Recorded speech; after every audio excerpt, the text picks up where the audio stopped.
Oh shit.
So this is it.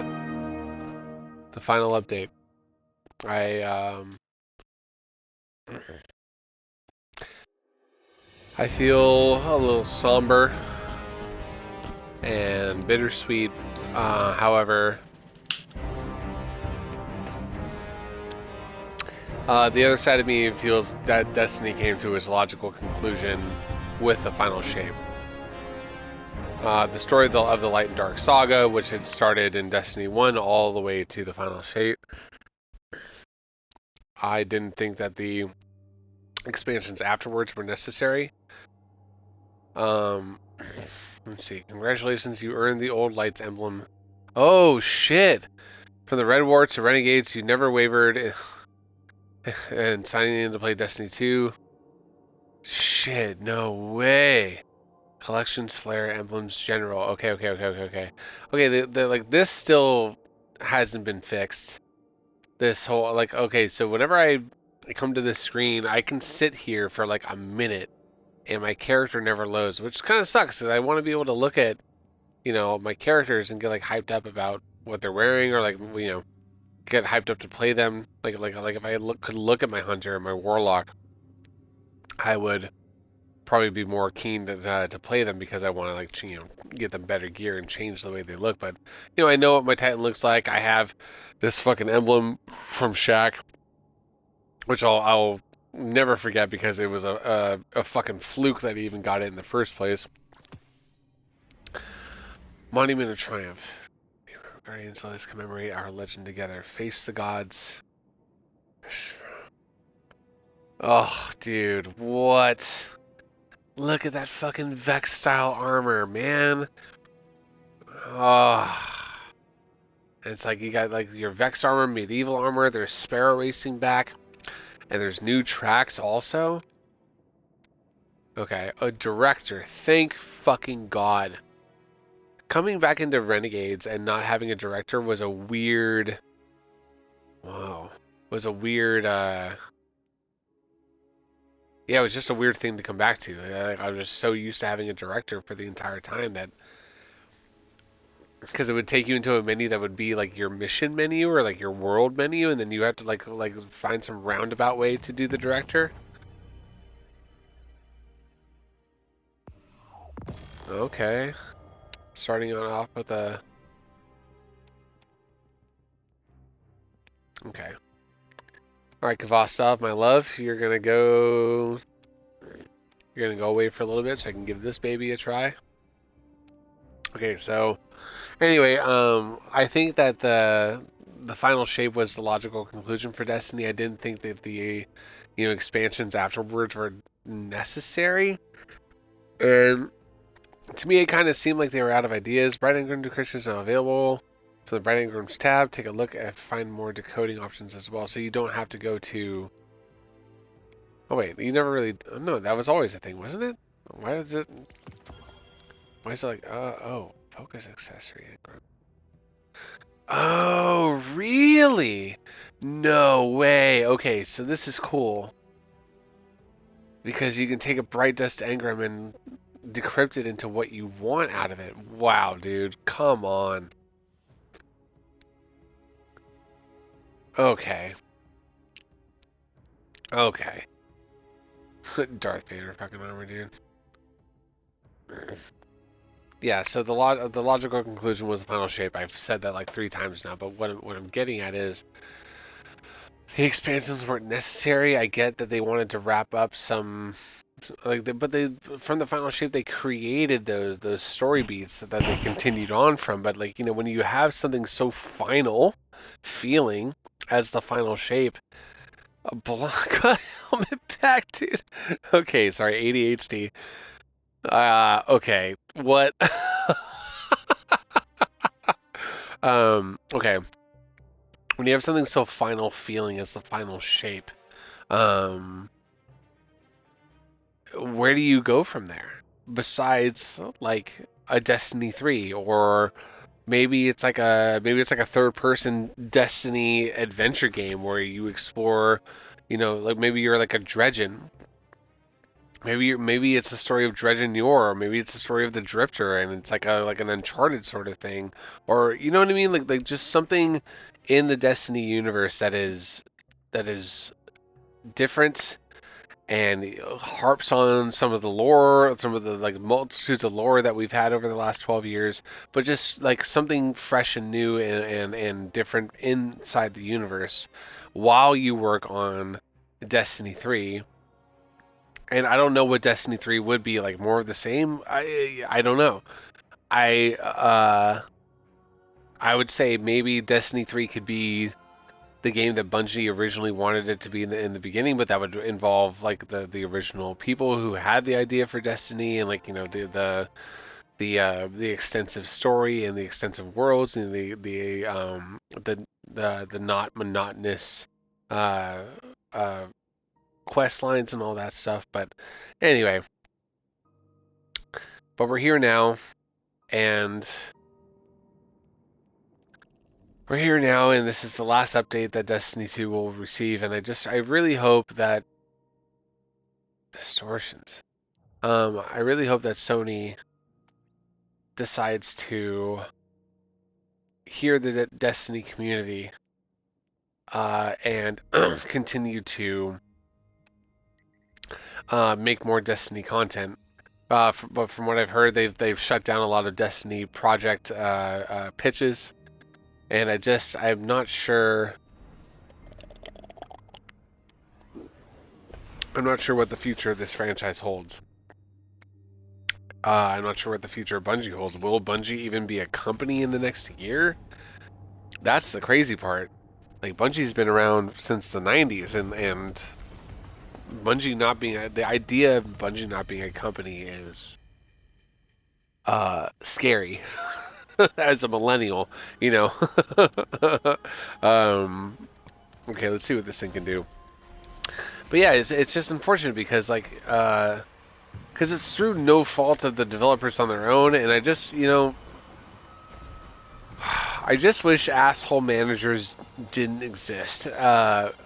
Because, like, as somebody who's gotten recently into management myself, like I worked in this. I worked as a food server for 10 years. I worked at like 3 different restaurants. In one in Santa Monica, California, one in Portland, Oregon, and one in San Leandro, California. And through all of that, I got to see a lot of bad managers. I got to see managers that were good at the back end, at the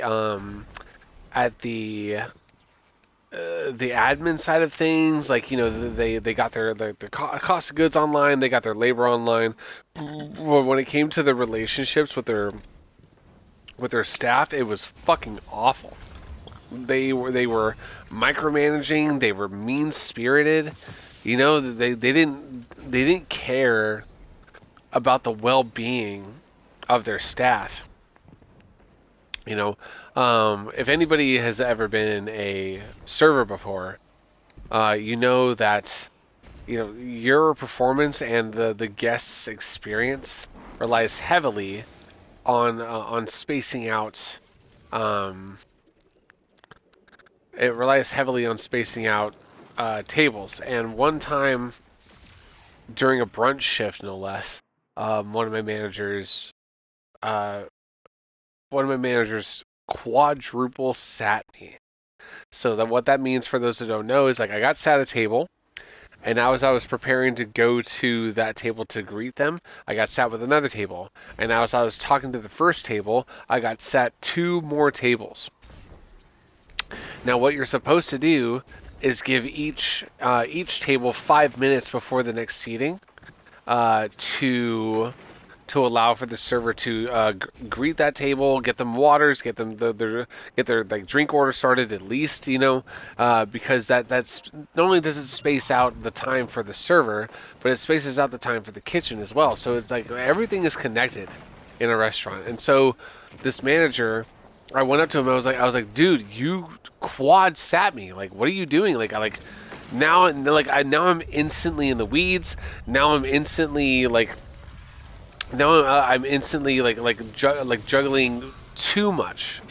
Like you have to juggle a lot as a server, but like when you get quadruple sat, you're juggling way too much, and your service suffers. The quality of the quality of the experience for the guest naturally suffers, right? And so I went up to this manager and I said, hey, like, what are you doing? You quadruple sat me. And his response, I'll never fucking forget this. His response was, what, do you not like making money? And I said, yeah, I like making money, but I also care about how it's fucking made. And he's like, well, if you can't hack it, then you can't be here. Like, and, that is just a reality of whatever work environment you're in. But that doesn't, but like, what that taught me was the importance of understanding the experience of an employee as well as the experience of a guest. Because when you're focused entirely on one and not the other, one of them suffers. And like, if you're focused entirely on the guest experience, the employee experience suffers. And when you're focused entirely on the employee experience, the guest experience suffers. And it's tough to find a balance. It can be tough to find a balance.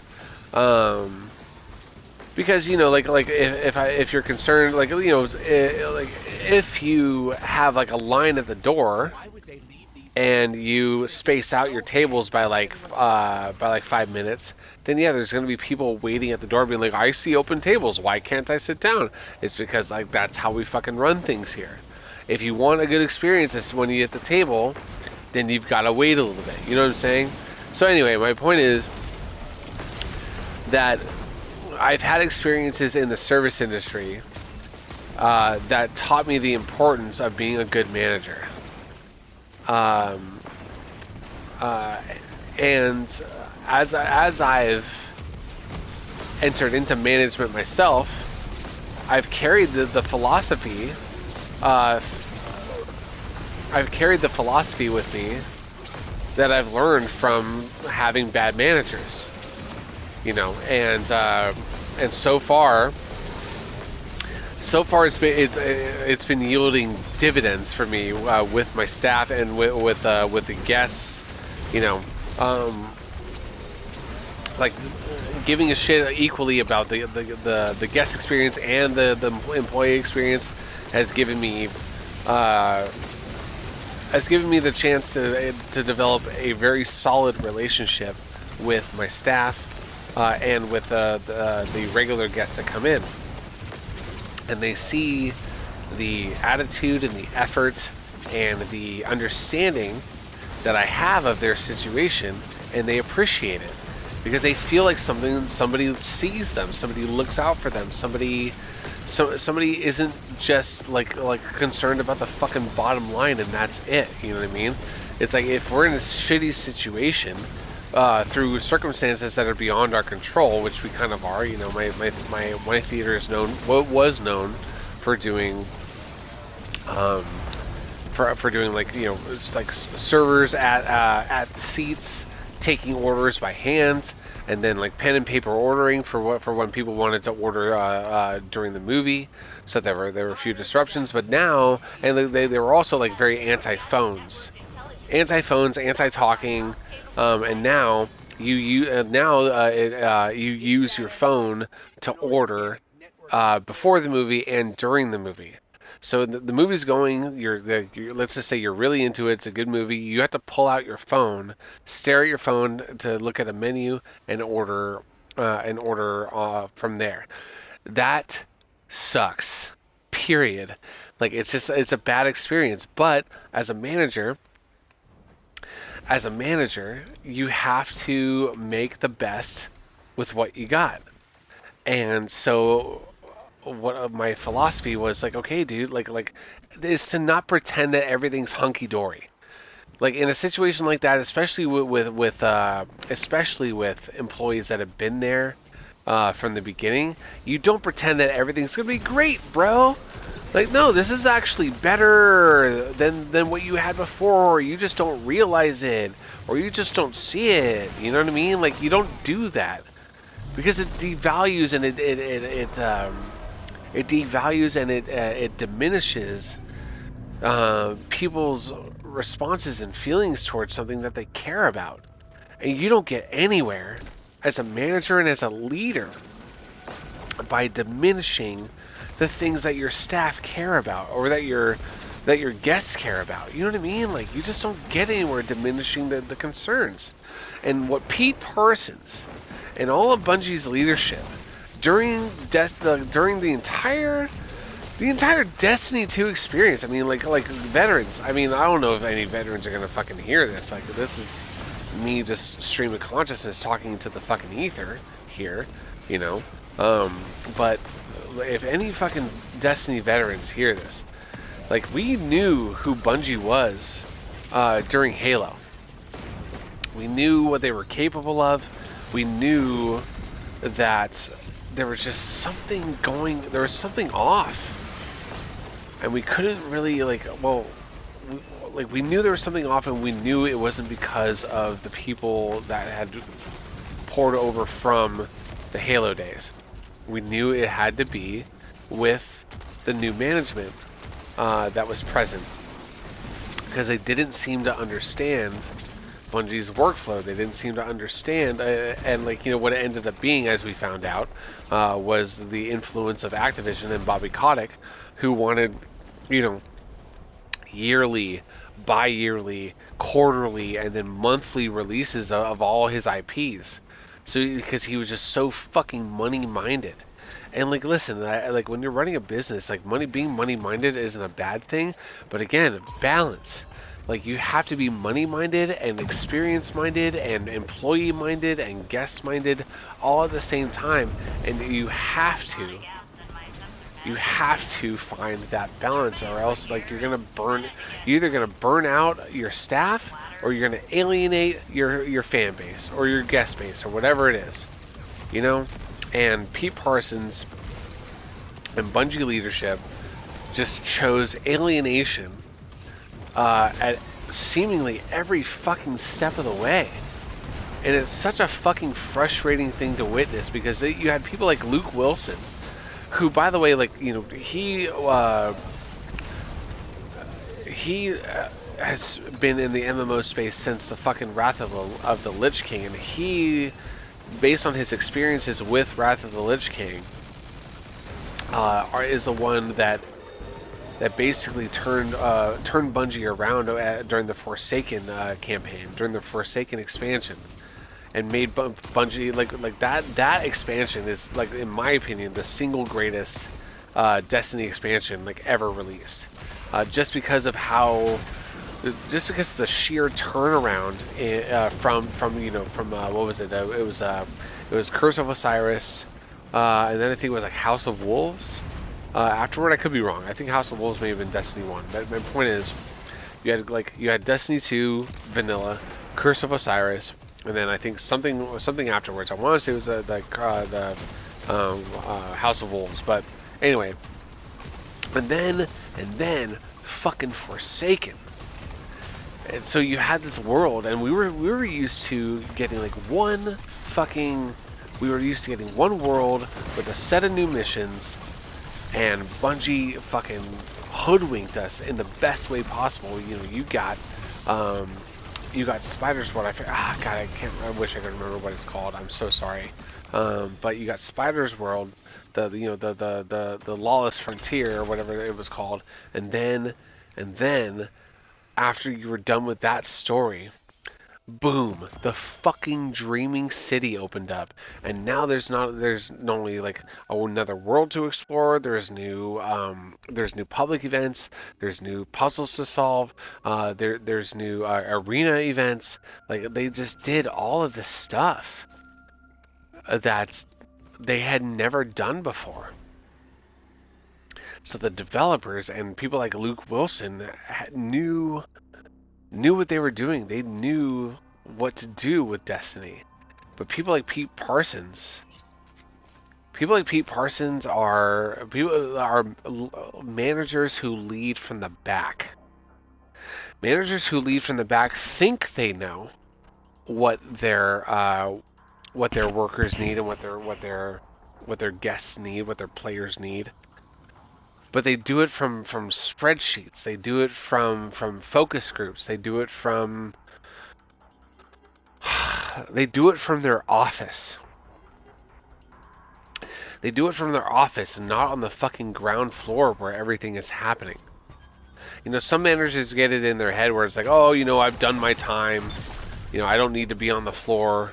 I don't need to subject myself to that anymore.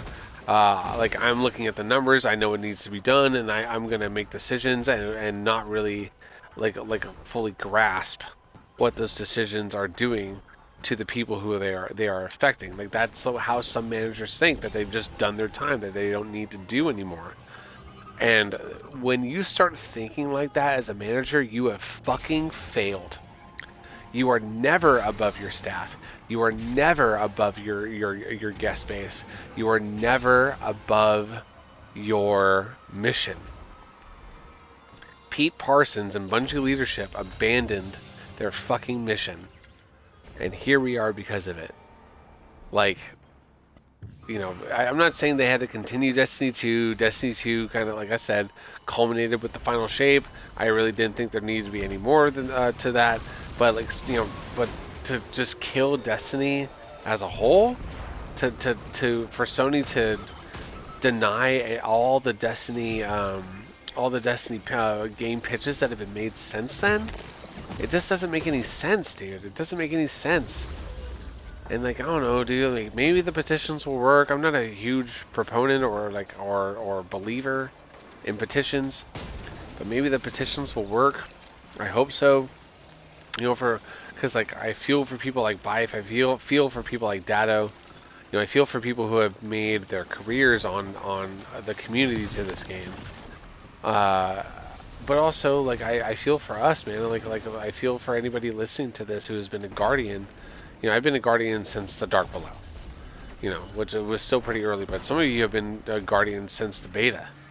You know, so, like some of you guys have been Guardians since the testing of the game. And you know, I respect you guys, and like I feel for you guys. You know, like this game has been a part of your life for 12 years, and you know it's still got legs, more legs than fucking Marathon. And for them to just like completely give up on it, like, cause like even like Halo's had some terrible days. But like, you know, I'm like, you know, I know that Halo and Destiny are different in regards to like to popularity and things like that. But you know, I don't know. I think that Destiny is. I think that Destiny is kind of in its own. Like it can stand on its own next to Halo. Maybe it won't be as big as Halo, but like it can kind of stand on its own. For lack of a better word. And I just think that Sony is making a huge mistake in writing off Destiny as a whole.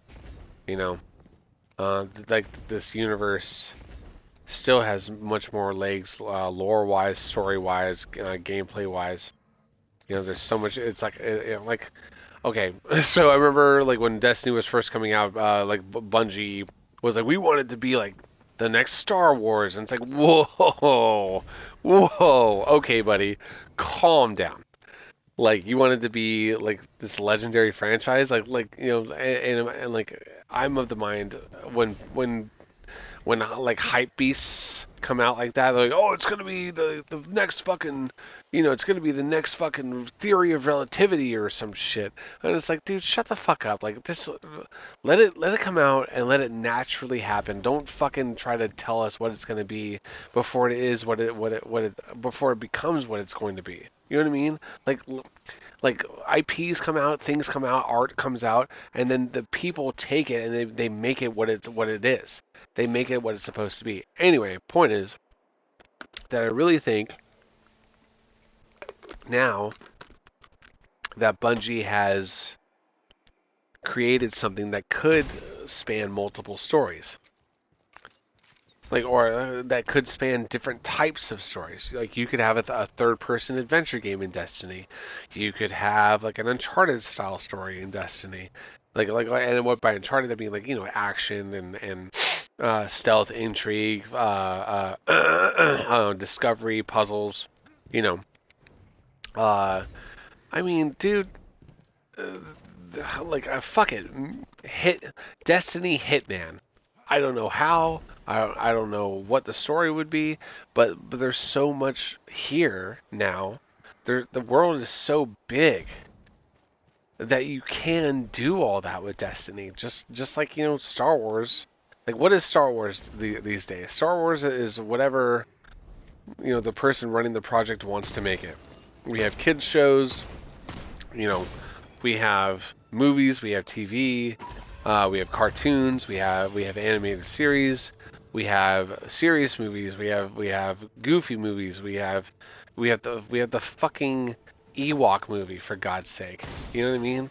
Like, Star Wars can be whatever Star Wars wants to be, and I really think that Destiny is the same way. So I think like shedding all of that potential by Sony is just fucking stupid.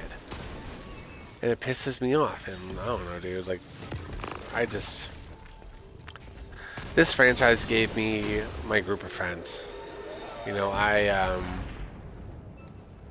back in 2015, I think it was February 2015, I finally got a PS5, and my friend Justin was like, hey, you know, I'm playing this game with some friends, and we need more people to join. Do you want to come on? And I was like, sure. So I got a PS5 and I got Destiny, and like I had seen a little bit before, and it was like wow, but first person shooter, you know, supposedly. And I joined in. I met these people online.